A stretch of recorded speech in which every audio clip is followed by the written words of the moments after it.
The One Nation, One Election Bill, which seeks to implement simultaneous elections for the Lok Sabha and state assemblies, was introduced in the Lok Sabha on Tuesday. Reportedly, 32 political parties have expressed their support for the bill, while 15 others have voiced opposition.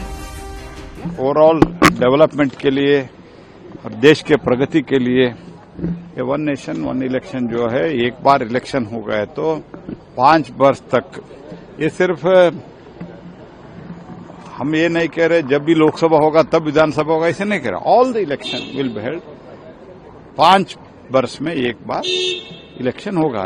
तो इसके लिए पहले भी ऐसे ही था. 1952 से पहले बहुत वर्षों तक, दशकों तक इलेक्शन ऐसे ही चलता था. देखिए, one nation one election bill pay पूरे संसद को, विपक्ष को एक साथ होना चाहिए. इसलिए एक साथ होनी चाहिए कि ये कोई नई बिल नहीं आ रहा है.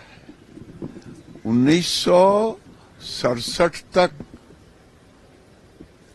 जब हम वन नेशन वन इलेक्शन में ही चल रहे थे, कांग्रेस ने कसम खा लिया है कि नरेंद्र मोदी जी के हर पहल को हम विरोध करेंगे.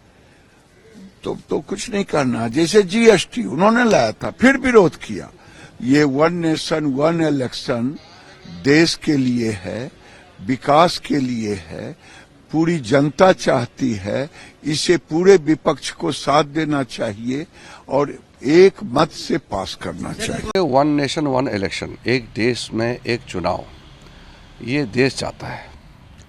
कांग्रेस पार्टी बेफजूल इशू बना रहे हैं. अगर कांग्रेस कहता है कि ये अनकॉन्स्टिट्यूशनल है, तो देश जब आज़ादी मिली तो वन नेशन वन इलेक्शन से ही शुरू किया. पंडित जवाहरलाल नेहरू जी इतने लंबे समय तक प्रधानमंत्री रहे, वो वन नेशन वन इलेक्शन ही था. तो क्या कांग्रेस कहना चाहता है कि Nehru ji unconstitutional prime minister था? तो कांग्रेस बताए ना, हिम्मत है तो बताओ. The Bharatiya Janata Party and its allies are backing the bill, while several opposition parties, including Congress, Trinamool Congress, and the DMK, have opposed it. Anti-constitutional bill. It's against the federalism of our nation, and we are opposing the bill. But that we already knew in advance. I mean, so they. I mean, no. You mean that they didn't have enough? 269 votes, despite of the issued by the BJP. Correct. So there were clearly about just under 30 members who were not there to vote. That's something you'll have to ask the BJP about. On our side too, there were a few people missing. So we too would have done slightly better. But undoubtedly, the government has larger numbers on its side than us. In the JPC, however, they may even have a majority in terms of the composition of the JPC. But to pass it as a constitutional amendment, you need 2/3 majority that they very clearly don't have. And it's obvious that they should not persist too long with this. In the 2/3 of majority was needed for the bill to be passed, the amendment to be passed, and that means in the total members present were 461. In that thing, 2/3 means 307 was needed. But the government got 263 and the opposition got 198. Therefore, they are not got 2/3. But as we all know that this bill is this stage, in the introduction stage, it is simple majority which speaks.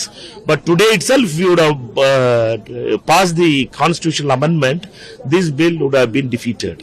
Because this bill is not having the support of the opposition and many parties have spoken against it. Now it is very clear that this bill is going to be referred to some other committees. It is not going to happen now in this term.